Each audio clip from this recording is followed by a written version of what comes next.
Welcome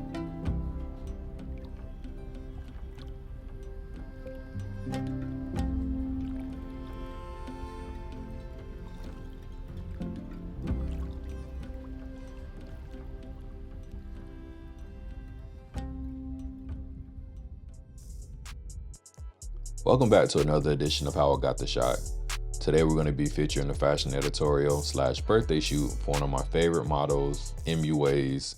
This is one of my favorite creative people, Toria Nicole, based out of Miami, Florida. The photo shoot we're looking at today was shot in South Florida at an undisclosed location. This is one of the spots like I don't actually like to share with people. And the few people that I have shared it with, they have shot here so many times. So it's like, I don't want to just see it, get overrun. But it is in South Florida. It is in Broward County. It is near I-75. The rest is up to you after that.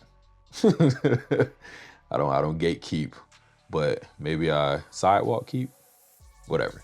Either way, so every year Toria and I do a birthday photo shoot for her. One, she's a model, so obviously it's something that we want to get into. She loves fashion. She's also a fashion designer.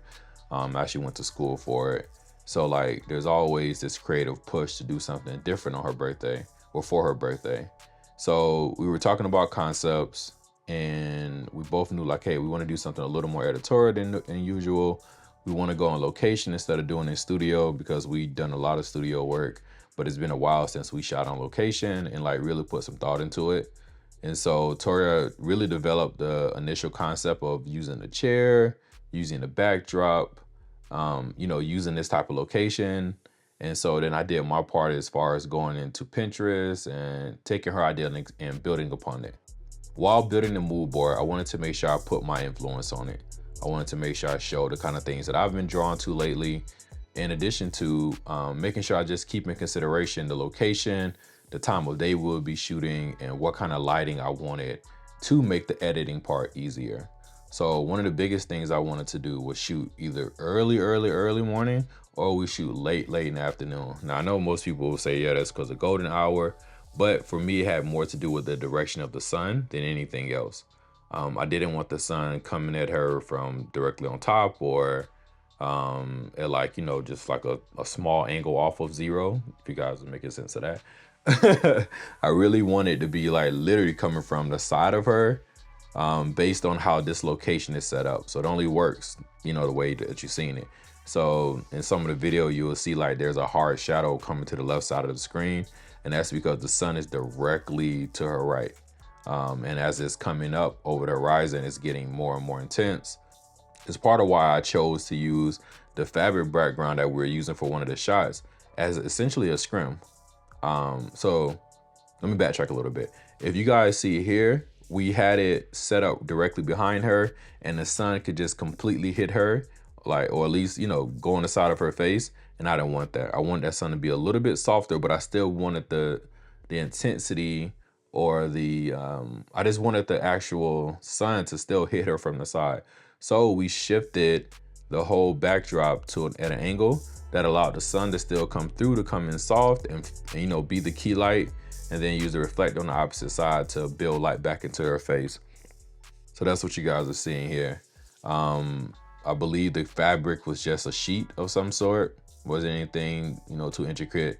The backdrop was a backdrop I bought years ago from, I think I bought it on Amazon, but I got it from, what's the name of the company? Savage. I think it's a Savage backdrop. It wasn't the sturdiest. I probably should have had sandbags with me, but I didn't.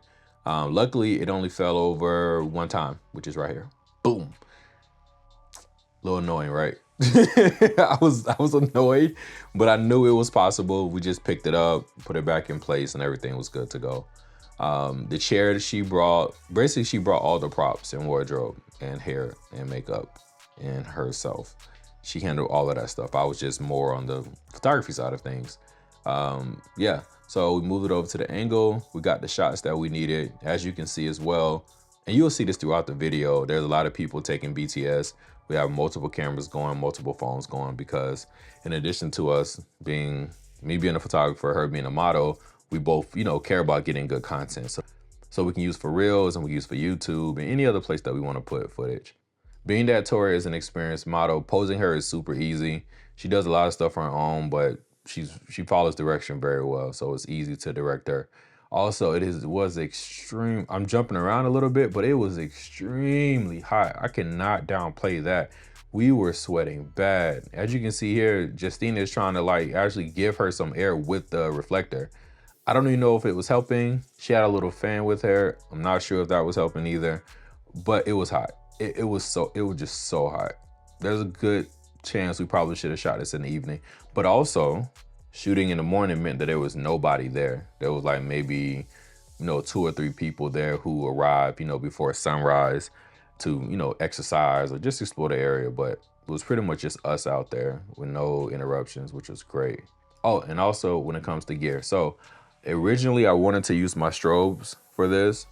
I had a whole plan about how I was gonna, add an extra pop of light, but I figured with the time constraint that we had, I opted to just go with the reflector because I knew it would be faster, and I knew I needed to get the light in one specific spot, especially once I saw how the light looked with the backdrop creating a softer light. Essentially it became a scrim. So I was like, okay, I don't really need to use my strobes after a couple test shots. I was shooting tethered into a MacBook Air, the 15-inch MacBook Air. I was using the orange Tether Tools cord, and I also bought the Tether Tools hood, like computer hood. That's what that black thing is. I don't know the technical term for it, but that basically allows me to protect the screen from the sun. So when I need to look at my images, I don't have to worry about sun glare or anything like that. Now, while we were working on the second shot, we moved the scrim again. Well, the makeshift scrim again. Instead of having it at that same angle we started with, I saw that it would look a little bit better if we could move it to the side and let it cover her completely. It took a couple tries to get in the right place because my biggest thing was like, if we're gonna create that shade, we need to completely cover the shade. I don't wanna have a piece of her head hit with the sun.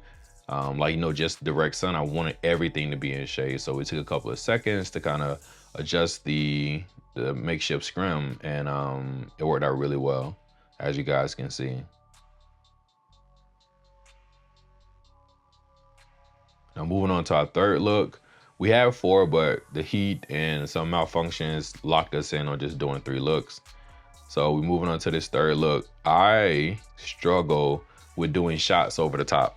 I'm just not good at it. I don't know why. I've been doing this for 14 years, but for whatever reason, like I guess I don't practice enough on that angle of shooting directly over the top of somebody. So I really wasn't feeling these shots when she was laying down. So I had her set up. I showed her the images too, so she could be on the same page with me. So we ended up having her set up so we can get better shots that I felt were more flattering. And then we were good to go. You guys can see from the different angles what we're getting, what she was doing. And you can see directly where I had the reflector.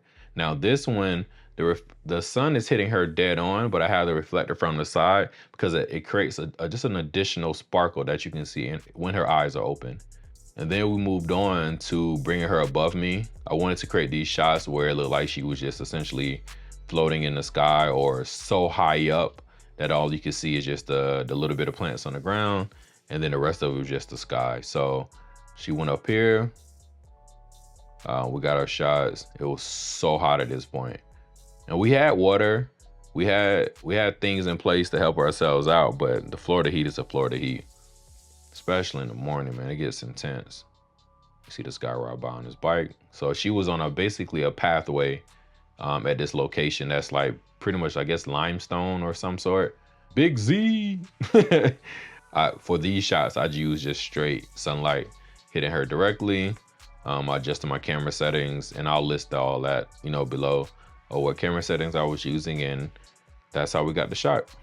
In part 2, I'll go more into the selection process and also the retouching process for these images. I did quite a few things different than I normally would as far as like effects. Obviously, I created like the clean version that I always do, and I always send that to my client, but I did some extra stuff to add this glow effect to kind of really buy into the feel of the wardrobe and just the overall feel that I felt, and also Toria felt, that the concept was leading us to. Thank you for being here. Please like, comment, and subscribe.